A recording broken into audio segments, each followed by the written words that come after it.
Caps farming.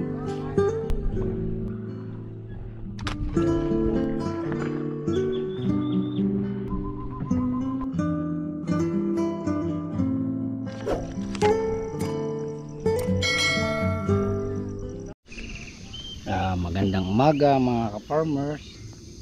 Ngayon po ay maglilinis tayo nito para po gumanda itong mga sili nating tanim. Yan po yung mga sili na naitanim natin noon at medyo mamamatay na ang kamatis, kaya sili naman po yung gaganda dyan kasi wala na pong makakalilim or makaka-cover dyan sa mga sili natin sa ilalim. Kaya pagkalinis po natin ito ay lalagyan na po natin ng ipot ng manok, mga pataba, para po siya ay gumanda na. So ito po namang mga ka-farmers ay kahit nasira ng mga bagyo yung iba nating tanim ay tuloy po ang laban at pagandahin po natin yung ating mga bagong tanim o itatanim pa para nga po bumangon uli tayo sa mga nangyari dahil po sa bagyo. So kailangan po tuloy-tuloy at huwag susuko sa mga pagsubok natin sa buhay. Yan. Kapag kay sumuko ay wala na po, wala na mangyayari. Kailangan tuloy-tuloy ang pagtatanim.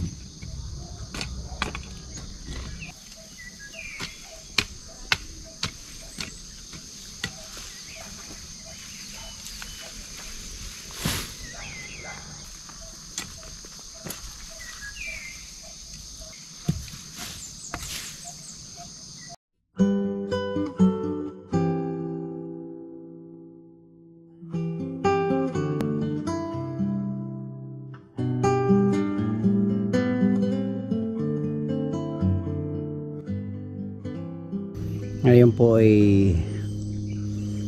magtatanim na ulit tayo ng bago matapos po ang bagyong Aghon. Pipino po, Rushmore ng Rushmore. Ang akin pong variety ay Gen. Ayan, Gen po yan.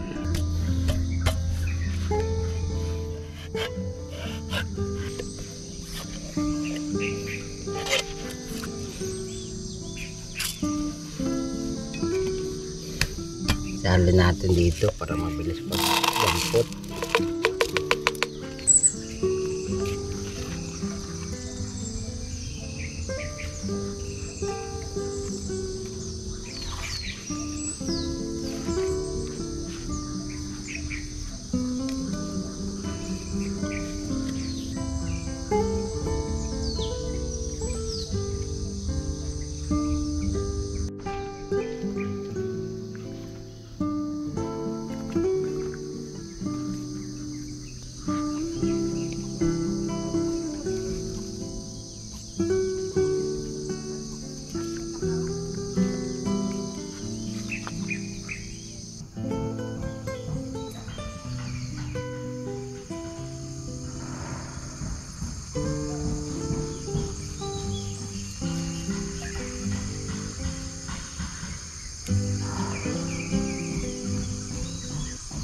Ngayon po ay harvestin natin itong okra.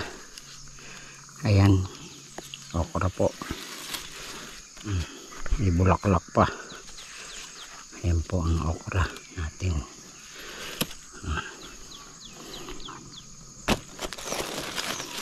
Pwede rin pong pang-ulam ang okra natin. Diba, magulang na rin isa. Yan. Ilang pong mura pa ang kukuhanin natin dahil nito.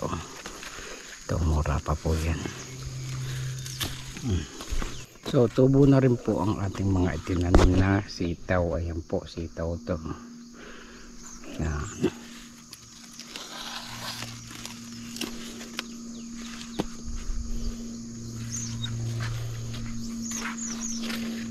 Pakinabang na po tayo dito sa ating mga tanim. Ayan. May pang ulam na kami. Ay, matigas na rin isa. Ito pwede pa ito. Ayan. Ayan.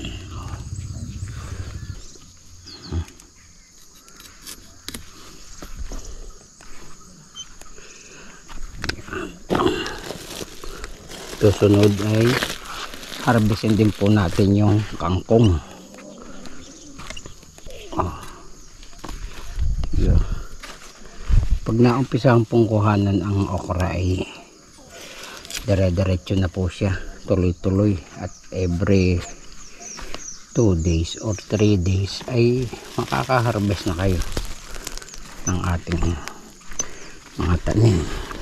So natapos na po ang ating mga kamatis, kaya may tanim na po siyang iba't ibang gulay. May sitaw, may pipino at may siling sigang. 3 klase po ang aking itinanim. Ayan.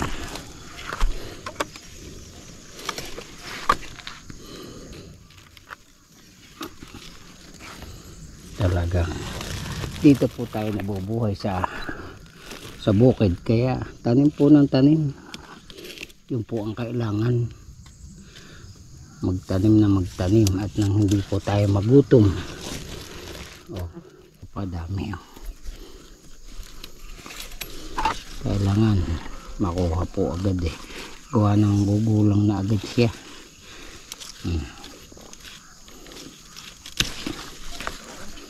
Ayos. Yeah. Pwede nyo panlahok na. Pag bibili nyo po sa palengke yeah, 5 piraso ay 10 piso. Pero kunin na natin po yung iba na maganda para po siya ay sumupang ng bago maganda. Ganda naman po ang sibol ng ating mga kangkong. Kaya lang butas-butas yung iba, gawa nang hindi na po na-i-spray.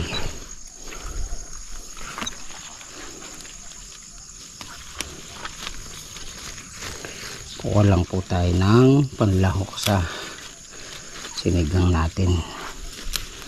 Meron na tayong okra at meron pang kangkong. Yeah. Hindi na bibilhin. At makakatipid po tayo pagka ganito. Pagka meron kayong tanim, kakatipid po talaga.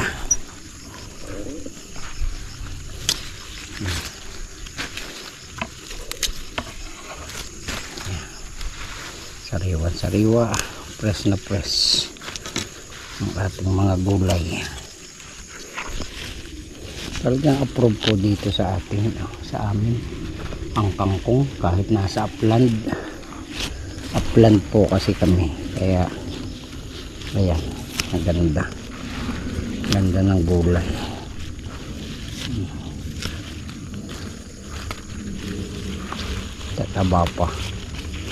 Tataba po ng kangkong, parang nasa dagat. Piliin lang yung magandang dahon kasi ito dami na, pwede na po yan, pwede na, at ang daming sanga ng ating mga kangkong dito. Ayan, okay na po siguro to. May okra at may kangkong. Okay, malaki pong tipid talaga mga ka-farmer. Kapag binawasan nyo po kasi ng dahon o ng talbos ay tuloy-tuloy ang sanga nya. Ayan, okay, ayan po yung napanguha natin. So okay na to, at maglalagay na tayo ng mga tali para po diyan sa ating mga sili. Tali tayo na rin sili. Yan, nalago na po talaga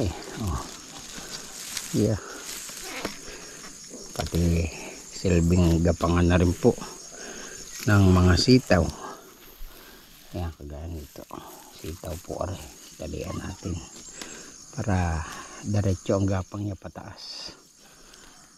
Okay. Ganda.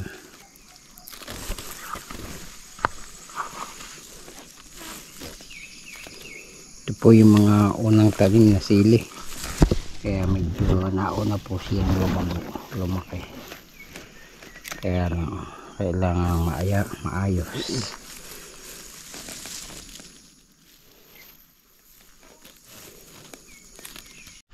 So ayan po mga ka-farmers. Tubo na ang ating mga bagong tanim na sitaw. Ayan po. Bagong tanim po yan. Maganda na ang tubo. So lalagyan na lang po natin ng pataba. So lahat po ito ay napuno ng sitaw at saka po ng pipino. Ganon din po yung siling panigang. Meron din pong salit na talong para panggamit lang po yun. Ayan. Okay. So ayan na po mga ka-farmers. Maraming pong salamat sa inyong panonood and God bless po. So yan, magandang hapon po sa inyong lahat mga ka-farmers. Ngayon po ay may dumating tayong bisita at nagde-demo po siya sa akin. Siya po ay company ng ano nga iyo? Kaneco Seeds. Kaneco Seeds. Ayan, may dala po siya sa akin 4 na tray na siling panigang. Ayan, siya po ay si Ay, magandang hapon. RJ Villaruel ng Kaneco Seeds. Meron po tayo ditong pang-demo kay Kap, panigang na sili. Yung isa po ang pangalan niya ay Hotpot 207. Yung isa ay coded varieties. Titignan natin kung alin yung maganda dito sa area ni Kap. ano pang gusto mong ipaliwanag? Yan. Ito po yung Hotpot. Available naman na to sa market. Ang katangian niya ay maganda ang kulay, light green, makintab ang balat, tapos malalaki. Itong isa coded pa siya, pero nakita ko na sa Batangas yung karakteristik niya. Maganda yung kanyang bunga, malalaki, light green din, makintab. Titingnan natin kung applicable dito sa area ng Mayhay itong ating bagong sili. Yan lang, Kap.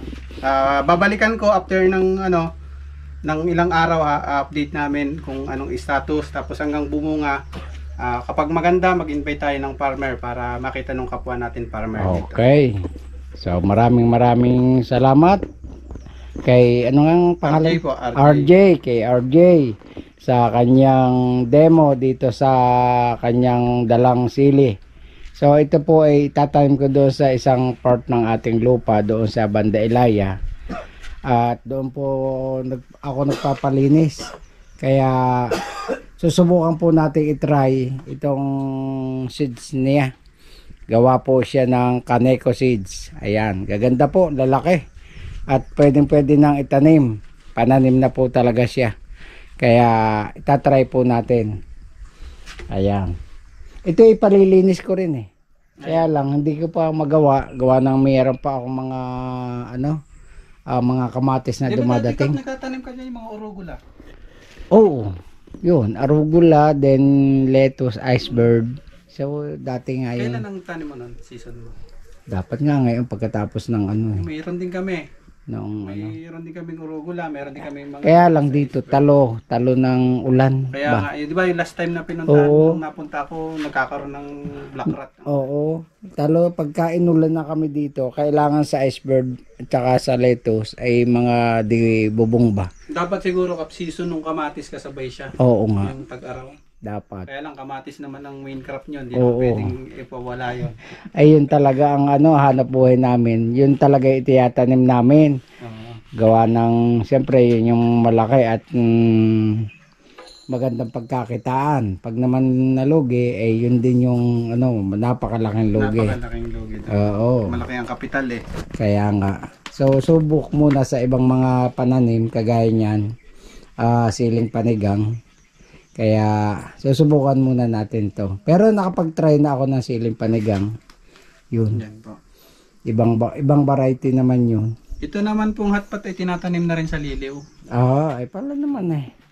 So, Sinabay ko lang kasama nga nitong ating coded para nag-order na rin ako ng ipot eh para at least pagka nakatanim ako, so sabay lagay agad ng ipot. Ito kap yung kanyang code. Alin? Ayan. 1, 3, 4, 5, wala pa siyang Wala variety pa, name. wala pa, ano pangalan niya? Panigang pa lang, wala pa siyang variety name. Ganun. Code pa lang. Titingnan natin kung maganda dito sa area. Itong dalawang tray magkatulad. Yung itim po ang tray, parehas ng Oo. variety. Ito pong blue. Yan po yung hotpot. Pinag-iba ko nga ng tray para hindi malito Oo. yung pagbibigyan ko. Ay di susubukan natin doon sa Ilaya. Magpapatanim tayo niyan. At para sa siguro mga after ng kailangan bibisita. Kailan po ba ang 2 weeks. transplant ito? Siguro mga 2 days.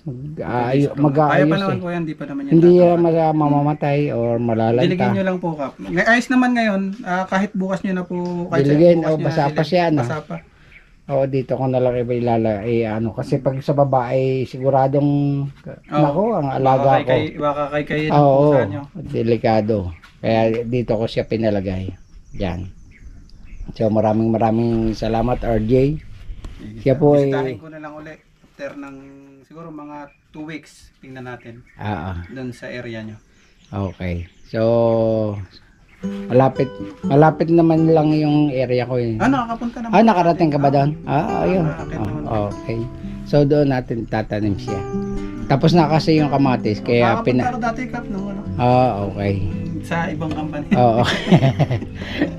Okay. So maraming salamat kay RJ. At see you soon pagka naitanim na natin to. Okay? Okay. Maraming pong salamat.